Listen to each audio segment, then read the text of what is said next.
Hello everyone, this is the ninth part of our probability lecture series and इस lecture series में हम लोग gate के कुछ मिसलेनियस क्वेश्चंस को कवर करेंगे।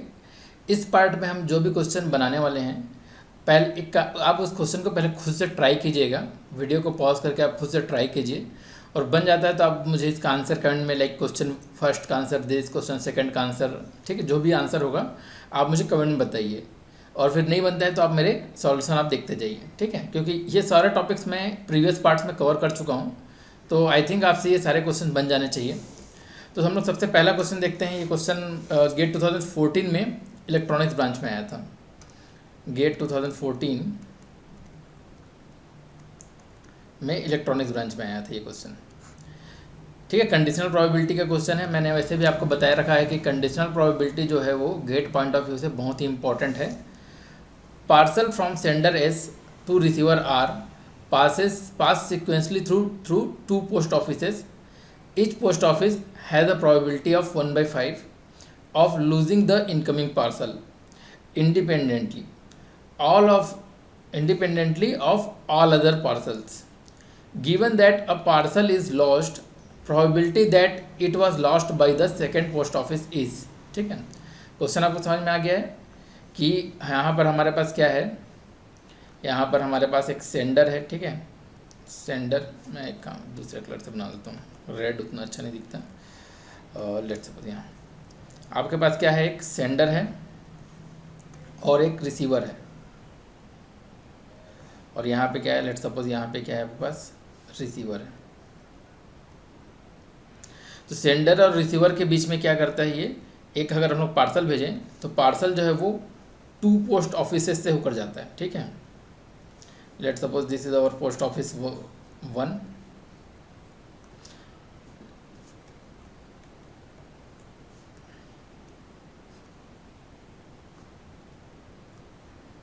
And this is our post office 2। तो ये क्या है, 2 पोस्ट ऑफिस से होकर जाता है। तो इसे मैं पोस्ट ऑफिस लेट्स सपोज इसे नाम दे दे रहा हूँ, post office A, post office B नाम दे दे रहा हूँ, ठीक है। पोस्ट ऑफिस, ठीक है। This is first post office, this is second post office. तो जो पोस्ट ऑफिस में पार्सल का लॉस्ट होने की प्रोबेबिलिटी है, मतलब probability of losing any parcel, let's suppose PL1 बोल रहा हूँ, losing of parcel in post office 1 is 1/5। तो पार्सल के नॉट लूज होने की प्रोबेबिलिटी क्या होगी, मतलब ना घूमने की प्रोबेबिलिटी क्या होगी, 4/5, ठीक है। 1 - 1/5 that means 4/5। Similarly post office 2 में पार्सल के लूज होने की प्रोबेबिलिटी, मतलब खोने की प्रोबेबिलिटी क्या होगी, 1/5। और ना खोने की प्रोबेबिलिटी क्या होगी, 1 - 1/5 दैट मीन्स 4/5, ठीक है। यहाँ तक आई थिंक सबको क्लियर हुआ होगा।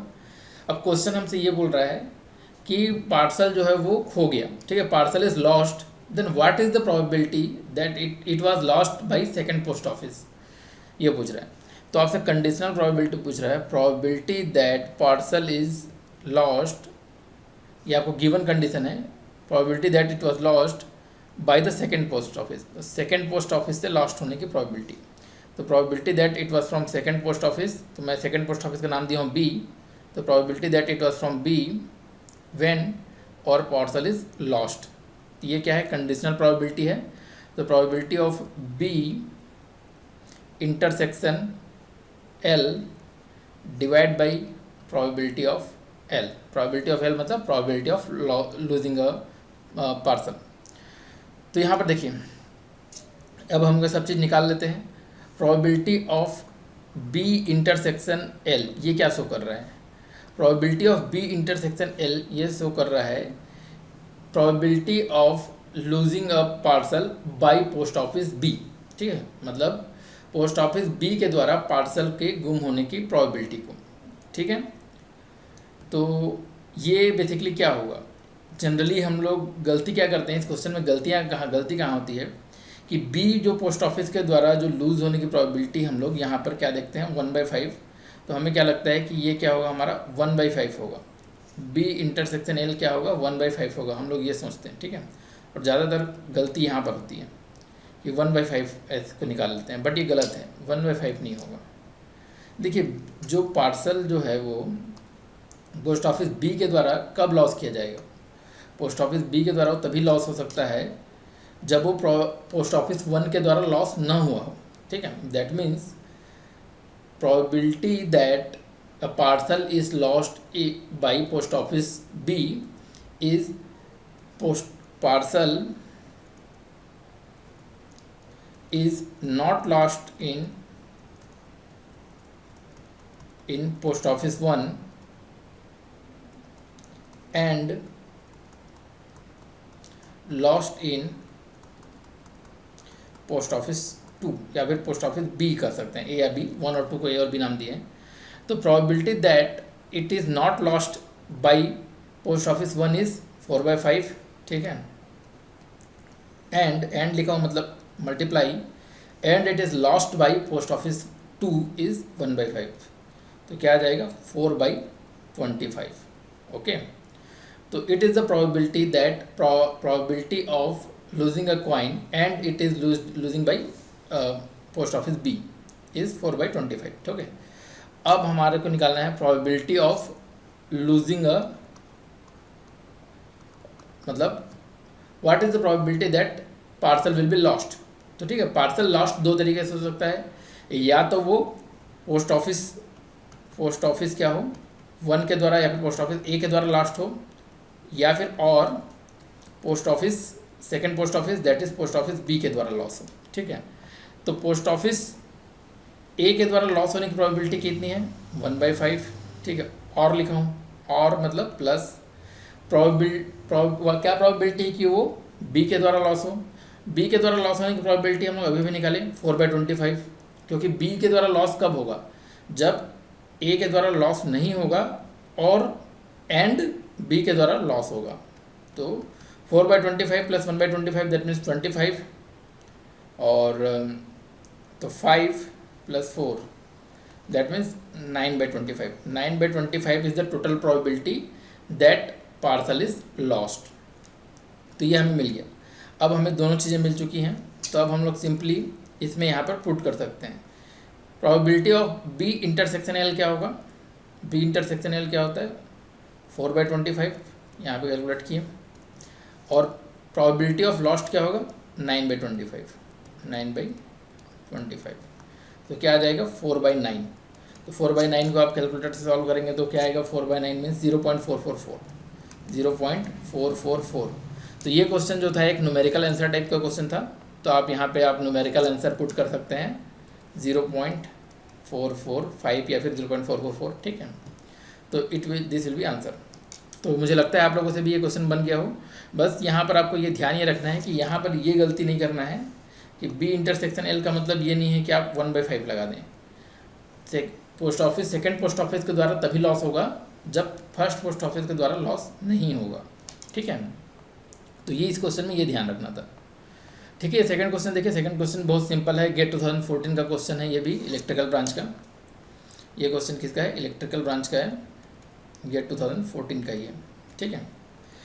Consider a dice with the probability that the probability of a face with n dots showing up is proportional to n, okay। the probability of the face with 3 dots showing up is, ये भी numerical answer type question है। तो एक dice है, आप जानते हैं dice में क्या होते हैं 1 2 3 4 5 6 ऐसे डॉट्स बने होते हैं।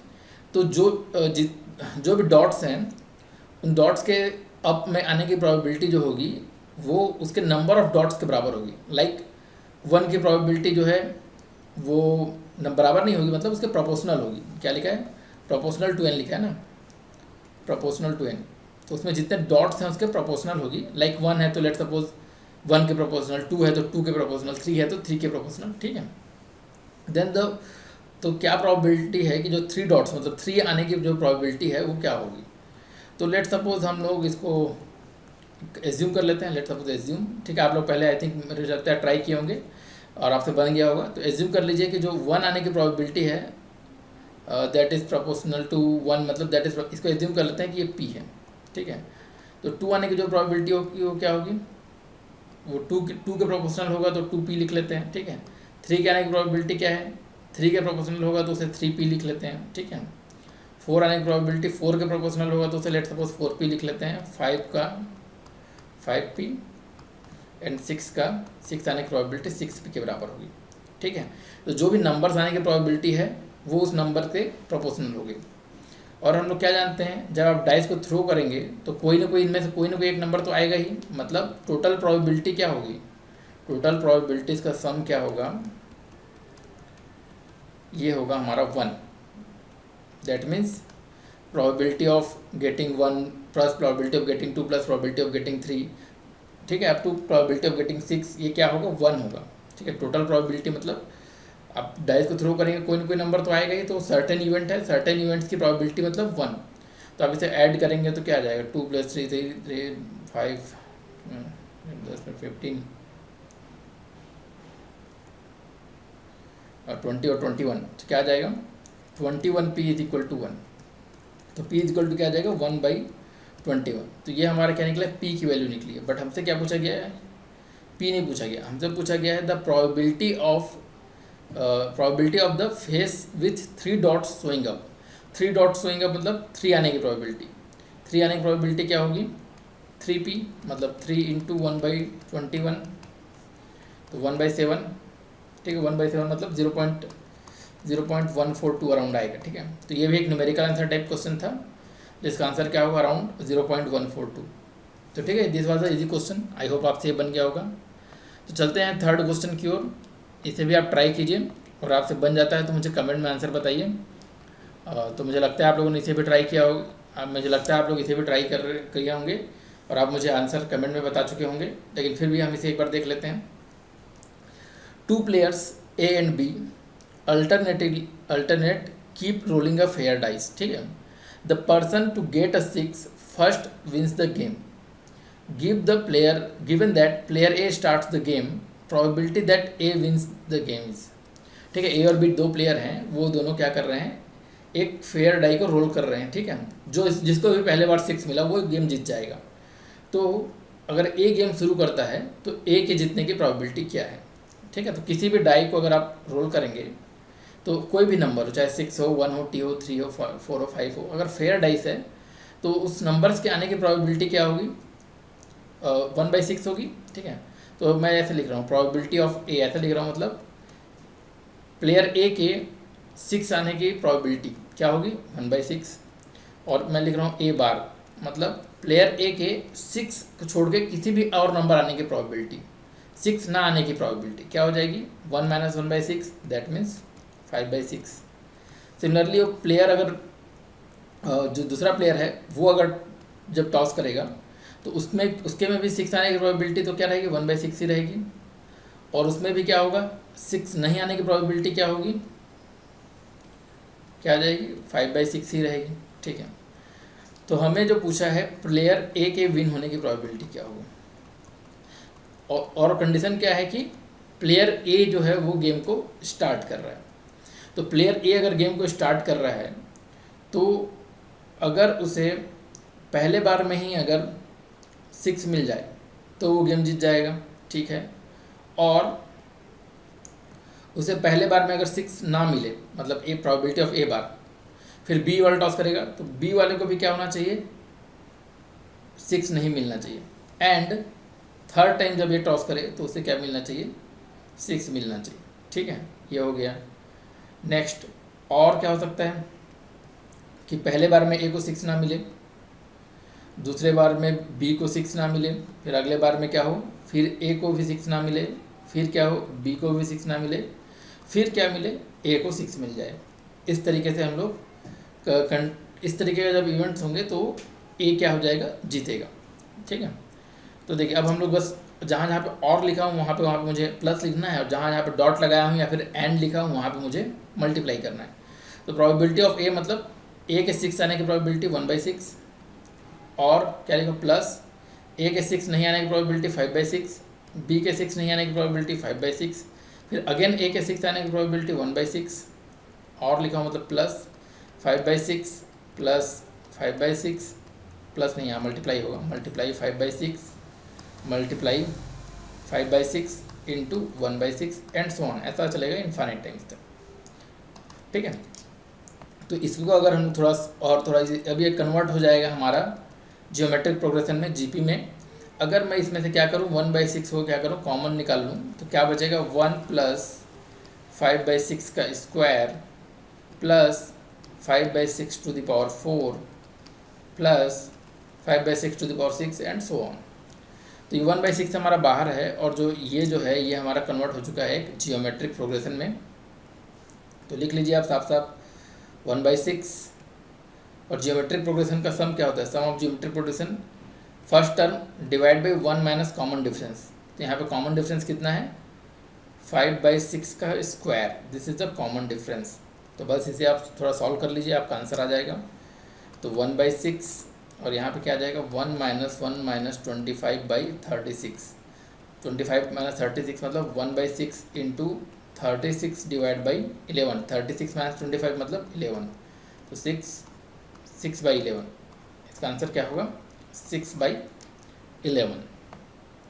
हाँ देखिए यहाँ पे इसका ऑप्शन भी दिया हुआ है, ऑप्शन डी। तो इस क्वेश्चन का राइट आंसर क्या होगा, ऑप्शन डी। ठीक है, तो आई होप आपसे ये तीनों क्वेश्चन बन गए होंगे और आपने मुझे आंसर कमेंट में बता दिया होगा। और आपके लेक्चर अच्छा लगा होगा तो हमें लाइक कीजिए, इस वीडियो को लाइक कीजिए, शेयर कीजिए, सब्सक्राइब कीजिए। और आप हमें स्पेशली टेलीग्राम और हमारे जो भी अदर सोशल मीडिया है उसमें आप ज़रूर फॉलो कर लीजिए, वहाँ पर आपको बहुत से यूज़फुल कंटेंट मिल जाएंगे। तो thank you so much guys.